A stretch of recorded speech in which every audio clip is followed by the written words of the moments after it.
Վերջին 7 տարվա ընթացքում տարբեր բարձրաստիճան պաշտոնյաներ կալանավորվեցին կաշառ վերցնելու, պաշտոնեական դիրքը չարաշահելու, տարբեր անօրինական գործողությունների ու գործունեության համար։ Փաշինյանը սակայն համարում է, որ 2018-ից Հայաստանում համակարգային կոռուպցիան վերացել է եւ այսօր կոռուպցիա չկա։ Որովհետև եթե համակարգային կոռուպցիա լիներ, այդ ձեր իմացած բոլոր կոռուպցիոն դեպքերից ես իմ փայը պետքա ունենայի։ Ես չեմ կարա ձեզ հարցնեմ, ես ունեմ փայ թե չունեմ, որովհետև ես գիտեմ, ես ունեմ փայ թե չունեմ։ Եվ ես ձեզ ասում եմ, չկա, չի եղել ու չի լինելու համակարգային կոռուպցիա Հայաստանում։ Փաշինյանը սակայն փաստում է, որ այնուամենայնիվ առանձին կոռուպցիոն երևույթներ կան երկրում, դրանք ըստ նրա լինում են նաև աշխարհի շատ երկրներում։ Քաղաքաշինության կոմիտեի ղեկավարի կալանավորման ԱՆԻՖ-ի տնօրենի միջազգային հետախուզմանն է անդրադառնում Փաշինյանը։ Հեսա հերթական քաղբանտարկյալները կունենանք։ Հիմա էլ ԱՆԻՖ-ի տնօրենը հենց այն, երբ որ հայտնվեց միջազգային հետախուզման մեջ, հիշեց, որ Նիկոլ Փաշինյանը մեր բոլորի հույսերը չգիտեմ ինչ ա արել։ Ու տենց լավա չի ֆայմել 4 ամիս առաջ այդ հայտարարությունը անի, որ հիմա միջազգային կազմակերպությունները հերթով իրան ճանաչեն քաղբանտարկյալ։ Հաստատ տենց բան չի եղել, որ գործող նախարար մեղադրյալ ներգրավի, որ գործող քաղաքաշինության կոմիտեի ղեկավարը բանը լինի, ձերբակալվի կաշառքով, էլ չեմ ասում ուրիշ բարձրաստիճան պաշտոնյաներ եւ այլն։ Կառավարության ղեկավարին գնումների համակարգի աշխատանքն էլ չի գոհացնում, որքան էլ գործադիրն այն լավարկում է, անընդհատ խնդիրներն են ի հայտ գալիս։ Մամուլը պարբերաբար է լուսաբանում, որ այս կամ այն պաշտոնյայի մտերիմը բարեկամը հաճախակի հաղթող է դառնում պետգնումների գործընթացում։ Փաշինյանը ընդդիմության հետ կապ ունեցողներին էլ է մեղադրում, պետգնումների գործընթացում իրենք էլ թափանցիկ չեն աշխատել։ Այդ խնդիրների մի հսկայական մասին դուք չեք իմանում։ Գիտեք ինչու։ Որտեւ այդ խնդիրների մեջ ներքաշվածների մի մասը մամուլի հետ է լավ աշխատում, մյուս մասը ընդդիմությունն է կամ իրենց բարեկամներն են, դրա համար չեք իմանում։ Չի կարելի կոռուպցիայի դեմ պայքարը օգտագործել մեր դեմ։ Դա անազնիվ բան է։ Եվ ել չեմ ասում, չի կարելի երկու վերնագրից արդեն մարդկանց բանը կախաղաններ ենք հանում հրապարակներում։ Այդտենց ոնց կլինի։ Բայց դա ժողովրդավարություն է։ Հայաստանում կոռուպցիոն երևույթներին անդրադառնալով Փաշինյանը հաճախակի է հայտնել, երբեմն էլ մեղադրել իր թիմակիցներին, իրավապահ մարմինների ներկայացուցիչներին, որ կոռուպցիայի դեմ պայքարն անարդյունավետ է։ Նա կառավարության նիստերից մեկի ժամանակ նույնիսկ վրդովվեց, որ իրավապահ մարմինների դատավորների աշխատավարձերը բարձրացնելն ու պարգևավճարներ տրամադրելն էլ չօգնեց կոռուպցիայի դեմ հաջող արդյունավետ պայքար իրականացնելու համար։ Գյուրջան Կասկադ 60 ամիս փուլային վճարում բազմաթիվ առավելություններ։ Նիկոլ Փաշինյանը նախատեսում է ստեղծել երթվյալ ատենակալների ինստիտուտ։ Նրա կարծիքով գործող սահմանադրությամբ դատական իշխանությունը ոչ միայն չի բխում ժողովրդից, այլ ժողովրդի եւ դատական իշխանության միջև կապը կտրված է։ Մինչդեռ ըստ Փաշինյանի Հայաստանում իշխանությունը պատկանում է ժողովրդին։ Փաշինյանը հայտնել է, որ նոր սահմանադրությունը պետք է այս հարցի լուծումն էլ տա, ստեղծելով օրգանական կապ։ Այդ լուծումը Փաշինյանը տեսնում է երթվյալ ատենակալների ինստիտուտի ներդրման մեջ։ Այն փաստը, որ իշխանությունը հայտարարել է, ասել է, ես գործ չունեմ դատական համակարգի հետ, Հայաստանում եւ Հայաստանի տարածքից դուրս բազմաթիվ ձեռքեր շփվել են, ասել են, «Էս ինչ լավ է, իշխանությունը գործ չունի դատական համակարգի հետ, հիմա մենք գործ ունենանք դատական համակարգի հետ»։ Եվ ես ասում եմ, այո, բազմաթիվ որոշումներ թելադրվել են կոնկրետ շրջանակների կողմից, այդ թվում Հայաստանից դուրս գտնվող հատուկ եւ դա այդ մեր պատկերացրած հիբրիդային պայքարի մեթոդներից մեկն է։ Հայաստանի եւ Ադրբեջանի միջև ստորագրվելիք խաղաղության պայմանագիրը տարածքային պահանջներից փոխադարձ հրաժարում է ենթադրում։ Ավստրիա պրես լրատվական գործակալության հետ զրույցում հայտարարել է Ադրբեջանի նախագահի հատուկ հանձնարարություններով բանագնաց Էլչին Ամիրբեկովը։ Նա հատուկ ընդգծել է, որ Հայաստանի սահմանադրությունն այս առումով խնդիրներ է ստեղծում։ Մեծ պատիվ է հյուրընկալել Հայաստանում Կանադայի դեսպան նորին գերազանցություն Էնդրյու Թերներին Կապանի կենտրոնում եւ նրան ներկայացնել Հայաստանում Եվրամիության դիտորդական առաքելության խնդիրներն ու գործունեությունը Հայաստանի հարավում։ Այս մասին նշված է առաքելության Facebook-ի էջում։ Կանադան աջակցում է առաքելությանը դրա գործունեության առաջին օրերից։ Ամերիկայի Միացյալ Նահանգների նախագահի հատուկ բանագնաց Սթիվ Ուիթքոֆը հայտնել է, որ ինքը կարծիքներ է փոխանակում Ադրբեջանի եւ Հայաստանի վերաբերյալ Թուրքիայի արտաքին գործերի նախարար Հական Ֆիդանի եւ Թուրքիայի հետախուզության նախարար Իբրահիմ Քալնի հետ։ Հայաստանի գլխավոր դիվանագետը զրուցում է Կարմիր խաչի միջազգային կոմիտեի նախագահի հետ։ Արտգործնախարարության տարածած հաղորդագրության համաձայն պաշտոնյաների քննարկման թեման Ադրբեջանում պահվող հայ ռազմագերիներն ու պատանդարված մյուս քաղաքացիներն են, մասնավորապես նրանց ազատ արձակումը։ Մինչև այդ Կարմիր խաչի մարդասիրական պատվիրակության Բաքուն լքելու պայմաններում, ինչը հիշեցնեմ ադրբեջանական իշխանության պարտադրանքներ 23 հայերի հետ տեսակցություն կազմակերպելու խնդիրները։ Զրուցակիցները հույս են հայտնել, որ Հայաստանի եւ Ադրբեջանի միջև օգոստոսի 8-ի Վաշինգտոնյան գագաթնաժողովի համաձայնություններով հաստատված խաղաղությունը կնպաստի նաեւ հումանիտար հարցերի կարգավորմանը։ Այս հարցում ժամանակագրությունն ի դեպ հետաքրքրական է Ալիևի կառավարությունը երկրից Կարմիր խաչին վտարելու կնիքը նույն օգոստոսի 8-ի Վաշինգտոնյան գագաթնաժողովից հետո դրեց, ինչպես ձևակերպում են մեր արտաքին քաղաքական գերատեսչությունից այդ համաձայնություններով հաստատված խաղաղությունից հետո, որը փաստորեն ոչ թե նպաստեց, այլ ընդհակառակը սրեց հումանիտար խնդիրները։ Հայ ռազմագերիները հայտնվեցին լիակատար մեկուսացման մեջ։ Հիմա ամսվա ընթացքում հարազատներին զանգելու միայն մեկ հնարավորություն ունեն, այն էլ խիստ վերահսկողության պայմաններում, քննիչը գծի մեջ է։ Իրականում շատ մտահոգիչ է իրավիճակը տեղեկատվության հասանելիության առումով։ Տեղեկությունները ստանում են կծկտուր ու միայն դեպքում, երբ որ ընտանիքների հետ են շփվում կամ ասենք դատավարության ժամանակ Ադրբեջանի լրատվական միջոցների կողմից ինչ-որ լուսաբանման որևէ անկախ միջազգային կազմակերպության կողմից այցելությունների բացակայությունը, այդ թվում նաև որոշ դեսպանների կարող էին այցելել կամ ասենք դիվանագիտական պաշտպանության շրջանակներում կարելի է նախաձեռնել որևէ այցելություն, այդ բացակայության պայմաններում շատ լուրջ կասկածներ կա եւ մտահոգություններ դրանց առողջության, իրավունքների ապահովման եւ վերաբերմունքի առումով։ Այն, որ Ալիևը ռազմագերիների հարցը դարձրել է գործիք ընդդեմ Հայաստանի, հիմա արդեն զուտ փորձագիտական գնահատական չէ։ Ադրբեջանական մամուլն էլ է այս մասին գրում։ Այն էլ, որ լրատվամիջոցը Ադրբեջանի նախագահի կաբինետի Բակինսկի Ռաբոչին հոդվածներից մեկում ուղիղ ձևակերպել են դատախազի մեղադրական եզրակացությունն ուղղված է Հայաստանի դեմ։ Ինչ վերաբերում է Ադրբեջանի վարչակարգին սպասարկող այն լրատվականների պնդումներին, որոնք շեշտադրումներ են առանց մեծ կատարում առայն, որ ապօրինաբար պահվող անձինք այդպես չեն ասում։ Ռազմական հանցագործներ են եւ իրենք չեն պահվում որպես զինծառայողներ, այլ Ադրբեջանի հորիզոնտալ կոպտագույն խախտումներ ցույց անձինք եւ այլն։ Այդ խեղճակատությանը մեկ պատասխան կա։ Ադրբեջանը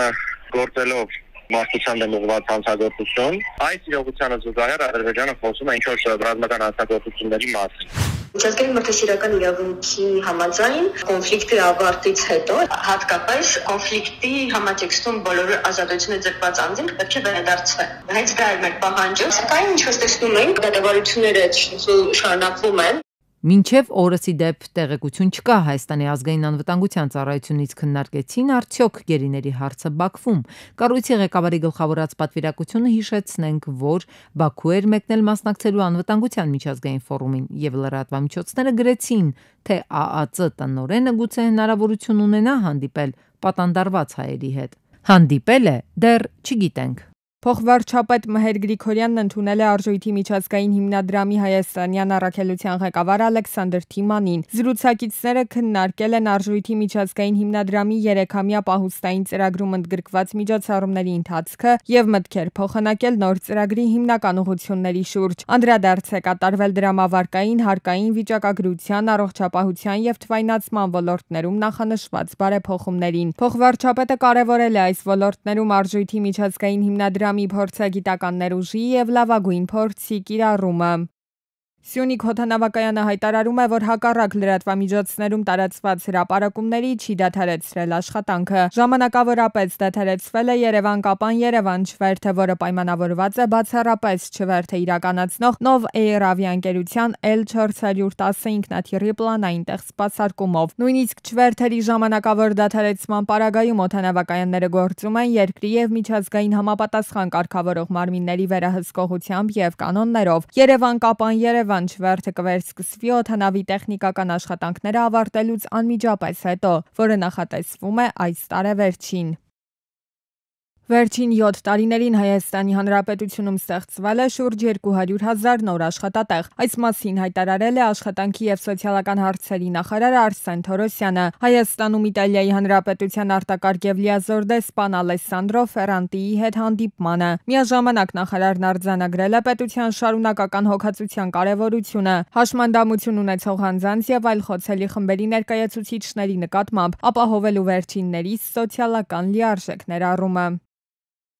3 միլիարդ 219 միլիոն դրամ կհատկացվի կենսաթոշակառուների ու նպաստառուների 2025-ի հոկտեմբեր-դեկտեմբերի հետ վճարները տրամադրելու համար։ Այս մասին հայտնել է Աշխատանքի և սոցիալական հարցերի նախարար Արսեն Թորոսյանը։ Նախարարը նաև տեղեկացրել է, որ այս պահի կարգավորումների համաձայն հետ վճարով վերադարձվում է գործարքների 12%-ի չափով, բայց ոչ ավելի քան 6000 դրամը, և որ հետ վճարը վճարվում է յուրաքանչյուր ամիս մինչև տվյալ ամսվա 25-ը։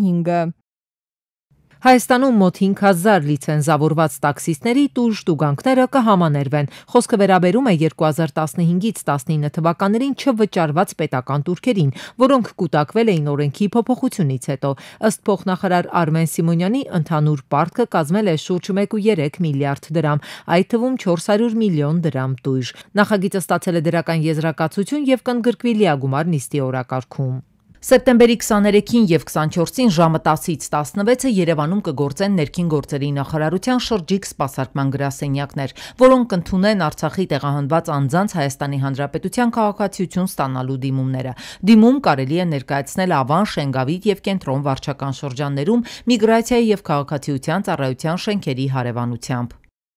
Վարորդները, որոնք ավտոմեքենաներում տեղադրում են լրացուցիչ ձայնային ուժեղացուցիչներ կամ սպորտային խլացուցիչներ, կտուգանվեն։ Իշխանական խմբակցությունից են օրինագիծը հեղինակել։ Ըստ ճանապարհային անվտանգային ապահովման մասին օրենքում փոփոխությունների փաթեթի, լրացուցիչ երաժշտական ուժեղացուցիչներն ու շարժիչի խլացուցիչները խախտում են հասարակական կարգն ու երթևեկության կանոնները։ Արդյունքում աղմուկի աղտոտվածության մակարդակը զգալիորեն բարձրանում է, հատկապես քաղաքի մարդաշատ վայրերում։ Չափազանց մեծ աղմուկը կարող է հանգեցնել տարբեր առողջական խնդիրների։ Դրանք ներառում են սթրես, քնի խանգարումներ եւ այլն։ Որպեսզի հեշտ լինի բարեկների աշխատանք եւ կիրառելի լինի օրենքը, մենք ասում ենք լրացուցիչ ցանկացած ձայնային ուժեղացուցիչներ, որ մեքենայի վրա տեղադրված կլինի, ասենք տեղորոշեցին, որ այս մեքենայից բարձր երաժշտություն է, իրավունք ունեն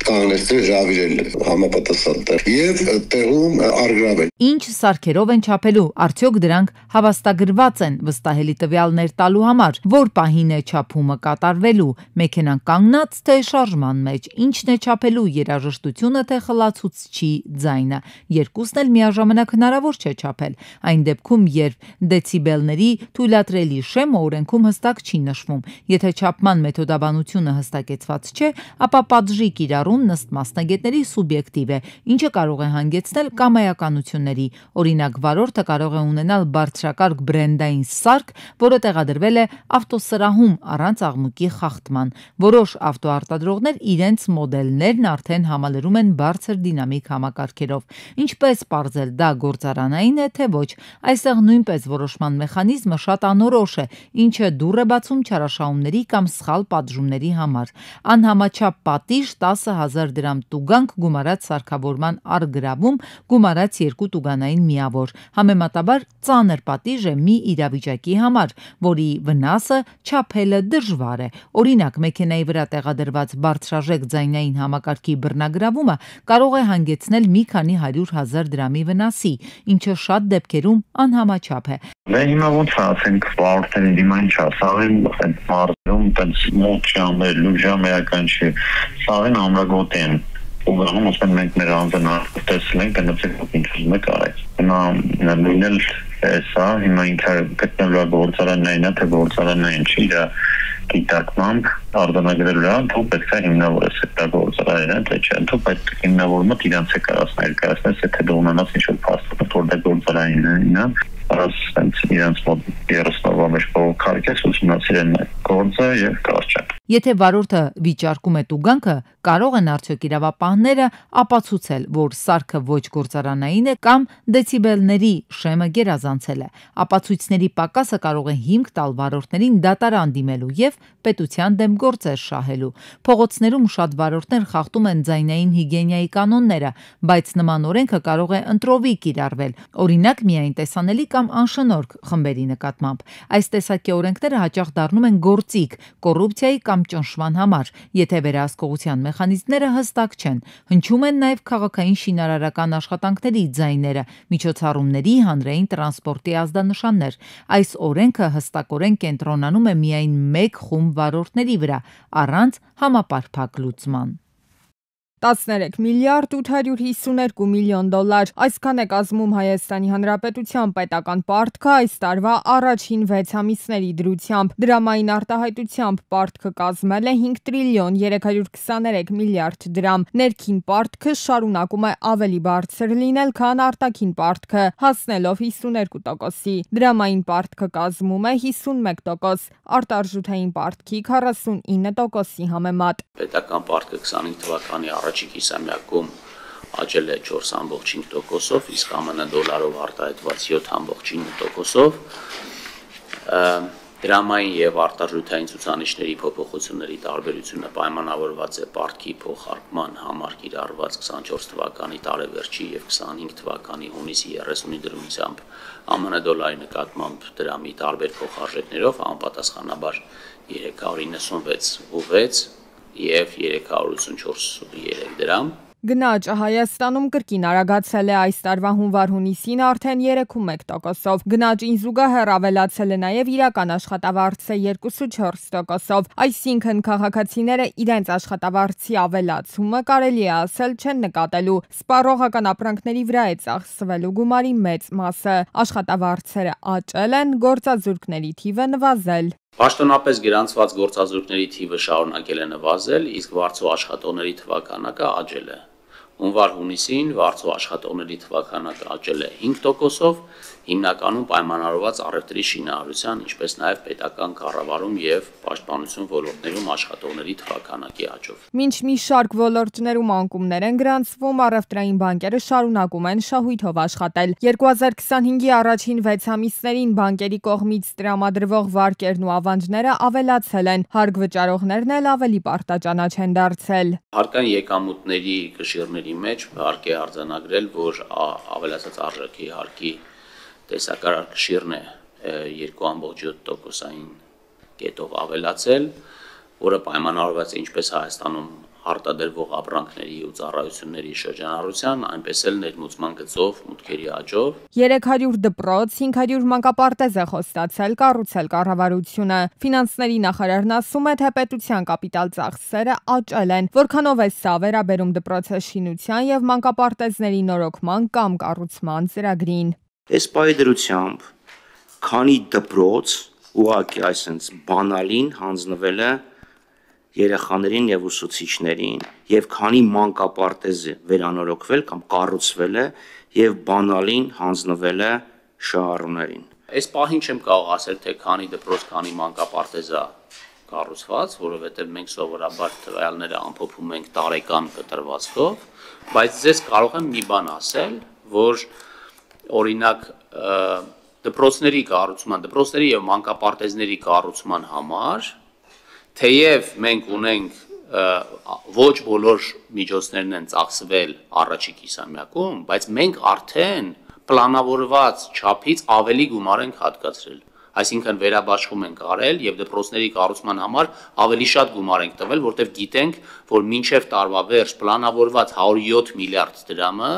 բավարար չի լինելու շինարարությունը ամբողջ ծավալով իրականացնելու համար։ Եթե կրթության, գիտության, մշակույթի եւ սպորտի նախարարությանը չի բավականացնում նախատեսված գումարը, ապա աշխատանքի եւ սոցիալական հարցերի նախարարությանը հատկացված գումարն էլ կարելի է ասել ավելցուկ է տվել։ Կենսաթոշակների համար տրամադրված գումարը ավելի է եղել։ Ֆինանսների նախարարը պարզաբանում է, կան Հայաստանի Հանրապետությունում գրանցված կենսաթոշակառուներ, ովքեր բնակվում են հանրապետության տարածքից դուրս եւ ինչ-ինչ պատճառներով չեն ժամանել ու չեն ստացել իրենց թոշակը։ Նախարարի խոսքով կենսաթոշակառուների թվի ու կենսաթոշակների չափի անհամապատասխանություն չի եղել։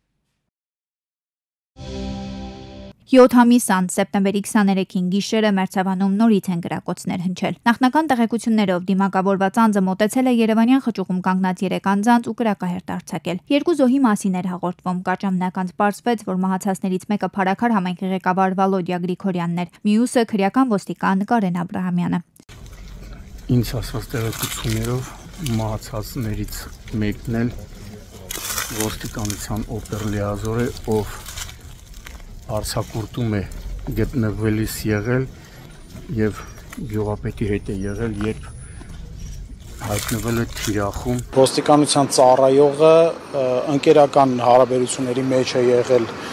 համայնքի ղեկավարի հետ եւ պարզապես այստեղ կանգնած է եղել, նա ծառայության մեջ չի եղել։ Եվս մեկ քաղաքացի վիրավոր է, նրա կյանքին վտանգ չի սպառնում, ՆԳՆ խոսնակը հերքել է այն տեղեկությունը, որ տղամարդը ոստիկանության ծառայող է։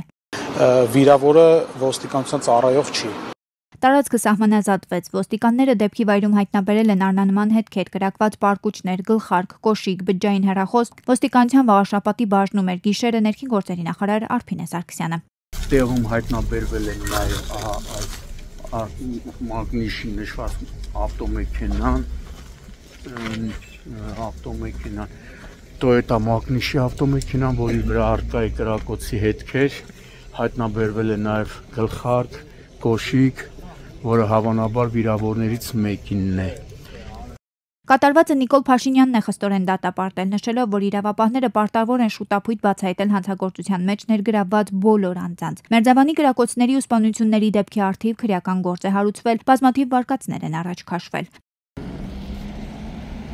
Սեպտեմբերի 22-ին 38-ամյա Կարենի Իվեկո Մագնիշի ցեմենտատ արկծորդի Չոբերնատարի անվադողը Վեդիի խոշորացված համայնքի վարչական տարածքում պայթել է։ Վարորդը մեքենայի կառավարումն է կորցրել, անցել բաժանարար գոտիով, հայտնվել հանդիպակաց երթևեկելի գոտում ու գողաշրջվել։ Օպերատիվորեն ժամանել են փրկարարության Վեդիի հրշեջ փրկարական ջոկատի փրկարարները, ոստիկանության բարեկային ծառայության Արարատի մարզի գումարտակի 2-րդ վաշտի բարեկները։ Ըստ նախնական տեղեկությունների բարեբախտաբար տուժածներ չկան։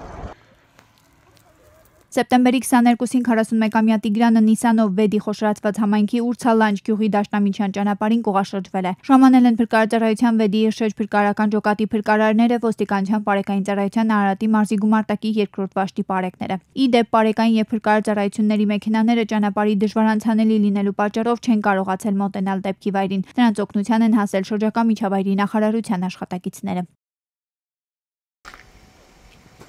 Մայրաքաղաքում էլ նորից մեքենա են թալանել սեպտեմբերի 21-ի առավոտյան Երևանի Ավանարինջի առաջին միկրոշրջան թաղամասի 30-ամյա բնակիչը նկատել է, որ թալանել են իր Կիան, ժամանել են ոստիկանության, համայնքային ոստիկանության գլխավոր վարչության, Ավանի բաժնի հերթապախումն ու Երևանի քրեական ոստիկանության ծառայողները։ Ի դեպ վերջին օրերին հանրապետությունում 4 մեքենա են թալանել, իսկ տուժողները մասնագիտությամբ բժիշկներ են եղել։